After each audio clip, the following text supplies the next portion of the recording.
discuss about how to calculate a charge in given peptide। तो हम यहाँ पे देखेंगे कि पेप्टाइड का हम चार्ज कैसे कैलकुलेट करते हैं। अगर कोई भी अमाइनो एसिड का सीक्वेंस दे रखा है उससे हम कैसे चार्ज कैलकुलेट करते हैं एट डिफरेंट पीएच वैल्यू। ठीक है, तो इसके लिए सबसे पहले बेसिक बात हमको ये पता होनी चाहिए कि हमारा जो अमाइनो एसिड है उनके स्ट्रक्चर्स के बारे में पता होना चाहिए।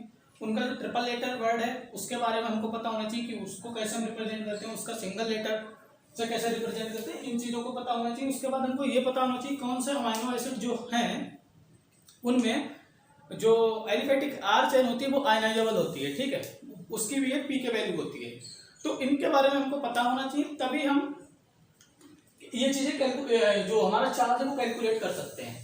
तो जो इस क्वेश्चन में है, इस क्वेश्चन में दे रखा है the estimate net charge of the peptide is that serine, glutamate, proline, isoleucine, methionine, alanine, proline, valine, glutamate, tyrosine and proline lysine. ठीक है, at a pH 7 and at pH 12, मतलब pH 7 पर और 12 पर हमको इसका नेट चार्ज कैलकुलेट करना है। Typical range observe for the pKa value. अब इनमें जो pKa वैल्यू दे रखी है, जैसे अल्फा कार्बोक्सिल ग्रुप, जो अल्फा कार्बोक्सिल ग्रुप होगा वो ये वाला होगा, क्योंकि यहाँ पे जो लाइसिन का होगा वो कार्बन अल्फा होगा, क्योंकि और तो सब जो कार्बोक्सिल ग्रुप है वो आपस में पेप्टाइड बॉन्ड बना लिए हैं। ठीक है, तो हमारा फ्री अल्फा कार्बोक्सिल ग्रुप ये है, तो इसकी pKa वैल्यू दे रखी है 3.5 to 4, जो हमने यहाँ पे लिख दी है। अब इसके बाद हम बात करेंगे साइड चेन ऑफ कार्बोक्सिल। जो साइड चेन कार्बोक्सिल, जैसे कि हमारे कुछ अमाइनो एसिड है, जैसे हमारा जो एसिडिक अमाइनो एसिड है उसमें जो एलिफेटिक आर चेन होती है उसमें भी हमारा क्या होता है, कार्बोक्सिल ग्रुप होता है।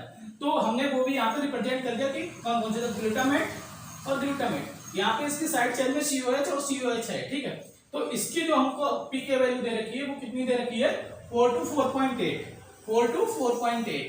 ठीक है, इसके बाद और क्वेश्चन में क्या बोला है कि अल्फा अमाइनो एसिड। अब जो और अमाइनो ग्रुप है वो तो हमारे पेप्टाइड बॉन्ड में, ओनली फ्री अमाइनो ग्रुप कौन सा ये है, तो इसका हमको अल्फा, क्योंकि अल्फा कार्बन से जुड़ा होगा सेरीन के, तो इसका हमको pK वैल्यू कितना दे रखा है, इसका pK वैल्यू दे रखा है 8 to 9। ठीक है, इसके बाद जो फिनोलिक टायरोसिन है, टायरोसिन, अब हमने कहा तुमको वो अमाइनो एसिड याद कर लेना है। 7 अमाइनो एसिड होते हैं जिनमें जो एलिफेटिक आर चेन होती है वो आयनाइजेबल होती है, उसकी भी एक pK वैल्यू होती है क्योंकि वो भी प्रोटॉन डोनेट करता है। ठीक है, then side chain of amino acid, उसकी pK वैल्यू दे रखी है। Side chain amino acid lysine में होता है, आर्जिनिन में होता है। ठीक है, जो बेसिक अमाइनो एसिड है उनमें प्रेजेंट होता है। तो उसमें देखो हमारा ये लाइसिन दे रखा है और कोई भी यहाँ पे है नहीं, तो लाइसिन की साइड चेन में हमारा NH3 होता है। ठीक है, तो उसकी pK वैल्यू हमारी क्या है, 9.8 to 10.4। ठीक है, तो इसको कैलकुलेट करने के लिए एक मतलब एक चीज याद रख लेना कि जैसे जो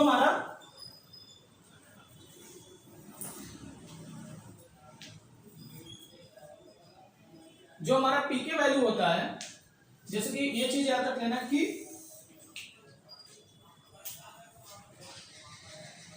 अगर pH हमारा जो है वो ग्रेटर देन pKa वैल्यू है तो क्या होगा, डीप्रोटोनेटेड। डीप्रोटोनेटेड मतलब ये अपना प्रोटॉन रिलीज करेगा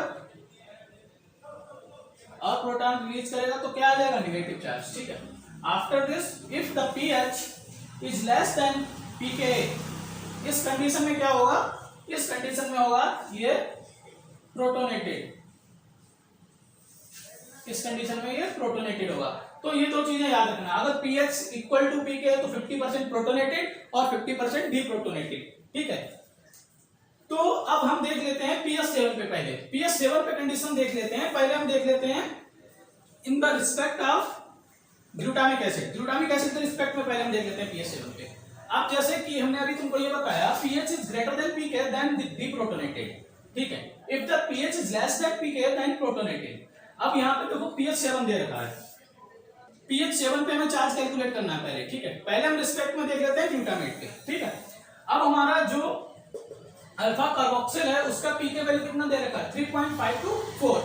अब इसका जो pK 3.5 to 4 दे रखा है तो pH कितना है, 7। तो यहाँ पे क्या है, pH is greater than pKa। pH is greater than pK, that means this is deprotonated, ये deprotonated हो जाएगा। That means यहाँ पे जब ये deprotonated होगा तो ये अपना जो प्रोटॉन यहाँ से रिलीज करेगा तो कंडीशन क्या बन जाएगी, COO negative plus H positive, क्योंकि H निकल जाएगा, ठीक है। तो यहाँ पे CO नेगेटिव कंडीशन बन जाएगी। अब हमें देखना क्या है कि जो हमारा साइड चेन वाले कार्बोक्सिल ग्रुप है उनका pK वैल्यू कितना है और pH 7 पे इन पे क्या होगा। तो जो हमारा pH 7 है, अब यहाँ पे भी देखो 4.2 4.8 pK दे रखा, इसमें भी कंडीशन क्या अप्लाई हो रही है, pH is greater than pK, क्योंकि pH कितना है 7, तो ये भी डिप्रोटोनेटेड हो जाएंगे। जब ये डिप्रोटोनेटेड होंगे तो ये क्या बना लेंगे, CO नेगेटिव, और ये भी बना लेगा CO नेगेटिव, ठीक है। अब हम देख लेते हैं कि कार्बोक्सिल कंडीशन में इस पे नेट चार्ज कितना आ रहा है, ठीक है। कार्बोक्सिलिक कंडीशन में इस पे नेट चार्ज कितना आ रहा है, देखो एक यहाँ पे नेगेटिव चार्ज है, एक यहाँ पे नेगेटिव चार्ज है, एक नेगेटिव चार्ज, दो नेगेटिव चार्ज और तीन नेगेटिव चार्ज, ठीक है। अब देख लो पॉजिटिव चार्ज कितने हैं, एक पॉजिटिव चार्ज, क्योंकि ये अपना प्रोटॉन रिलीज नहीं करेगा, क्योंकि हमने क्या बताया, pH is less than pK then protonated. अब यहाँ पे pH क्या है, अब इस कंडीशन में यहाँ पे अगर देखेंगे हम तो pH इसका साइड चेन इसका जो है वो कम है किससे, pK वैल्यू से, क्योंकि यहाँ पे pK वैल्यू कितनी है 8 to 9, तो यहाँ पे ये अपना प्रोटॉन रिलीज नहीं करेगा। तो अब हम अगर ग्लूटामिक एसिड के रिस्पेक्ट में देखें तो हमारे पास तीन नेगेटिव चार्ज है और दो पॉजिटिव चार्ज है, एक ये और एक ये, तो हमारा तीन नेगेटिव दो पॉजिटिव, ये कितना निकल आएगा -1, ठीक है। तो अगर ग्लूटामिक केस में देखें तो -1, ठीक है। अब हम टायरोसिन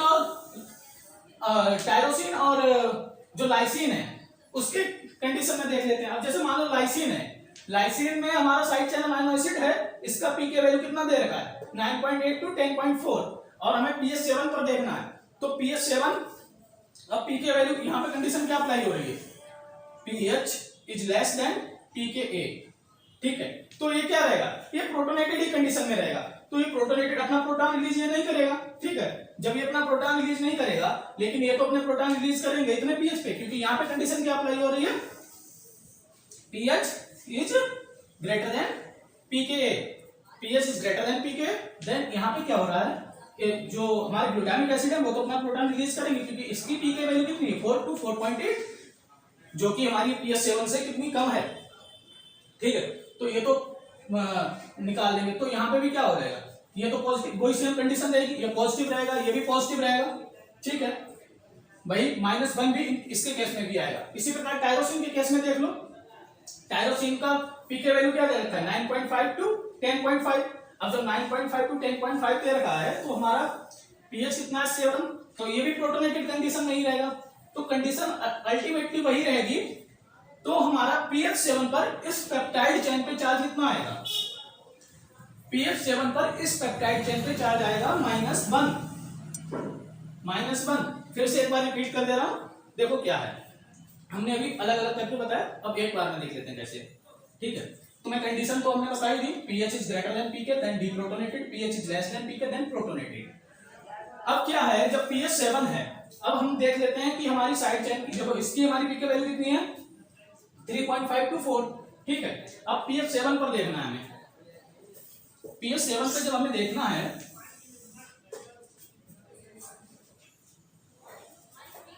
pH 7, ठीक है, pH 7, ठीक है। अब pH is greater than pK then pH is greater than pK then deprotonated, ठीक है। pH is less than pK then protonated, ठीक है। ये कंडीशन होती है हमारी। अब देखो यहाँ पे क्या है, यहाँ पे ये है pH 7 पे, अगर pH 7 यहाँ पे रखें तो ये तो इसकी हमारी pK वैल्यू का 3.5 to 4 दे रखी है, जो कि क्या है, किससे कम है, pH से कम है, तो ये तो डिप्रोटोनेटेड हो जाएगा, ये माइनस चार्ज आ जाएगा। अगर हम अमाइनो एसिड के केस में देखें, जो हमारा लाइसिन है उसके केस में देखें, इसकी pK वैल्यू कितनी दे रखी 9.8 to 10.4, जो कि क्या है, जो कि pH कम है यहाँ पे और pK वैल्यू ज्यादा है, क्योंकि pK वैल्यू इसकी कितनी है, और हम देख किस तरह pH 7 तो ये तो प्रोटोनेटेड कंडीशन में रहेगा। अब हम टायरोसिन के कंडीशन में देख लेते हैं। 9.5 टू 10.5 पीके वैल्यू दे रखी है इसकी यहाँ पे, और हमारा पीएच कितना है 7, जो कि कम है, तो ये भी प्रोटोनेटेड कंडीशन में रहेगा, अपना प्रोटॉन लूज नहीं करेगा। अब हम ग्लूटामिक एसिड के केस में देख लेते हैं। इसमें 4 टू 4.8 दे रखा है पीके वैल्यू, ठीक है। अब यहाँ पे ये कंडीशन अप्लाई हो जा रही है, पीएच इज ग्रेटर देन पीके, क्योंकि यहाँ पे पीएच 7 और पीके वैल्यू 4.8, तो डीप्रोटोनेटेड है, ये अपना प्रोटॉन रिलीज कर देगा। ऐसे ही यहाँ पे ये अपना प्रोटॉन रिलीज कर देगा। अब साइड से इधर वाला जो अल्फा अमाइनो ग्रुप है, इसके पी की वैल्यू कितनी है 8.8 टू 9, लेकिन पीएच कितना है 7, तो ये भी अपना प्रोटॉन रिलीज नहीं करेगा, क्योंकि यहाँ पे कंडीशन अप्लाई हो रही है पीएच इज लेस देन पीके, ठीक है। तो ये भी अपना प्रोटॉन रिलीज नहीं करेगा, ठीक है। तो यहाँ पे हम अल्टीमेटली देखेंगे तो हमारे पास 2 पॉजिटिव चार्ज और 3 नेगेटिव चार्ज, तो पीएच 7 पे हमारा कितना आ जाएगा -1 चार्ज, ठीक है। अब हम देख लेते हैं कंडीशन, दूसरी कंडीशन यहाँ पे क्या दे रखी है, दूसरी कंडीशन यहाँ पे दे रखी है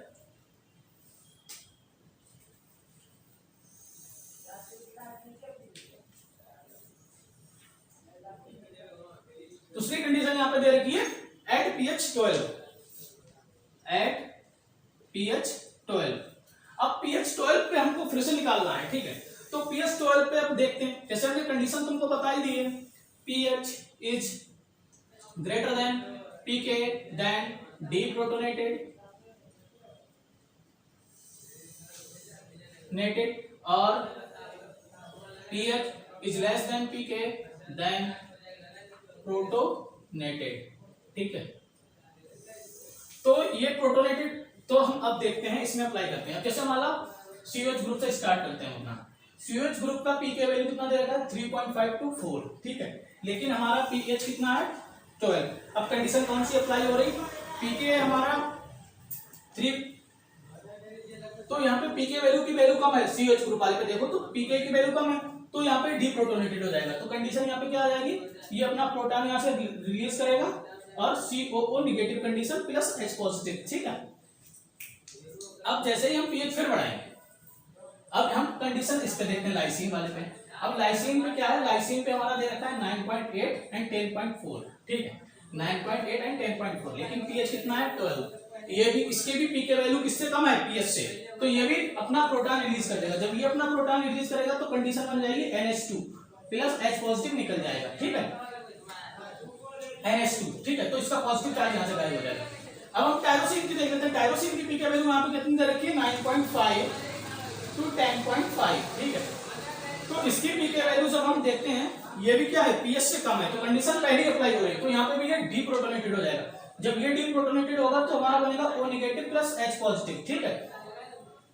तो एक नेगेटिव चार्ज यहाँ पे आ जाएगा, ठीक। इसके बाद हम ग्लूटामिक एसिड, ये भी डीप्रोटोनेटेड होगा, तो यहाँ पे क्या आ जाएगा condition COO negative plus H positive, ये भी बनाएगा।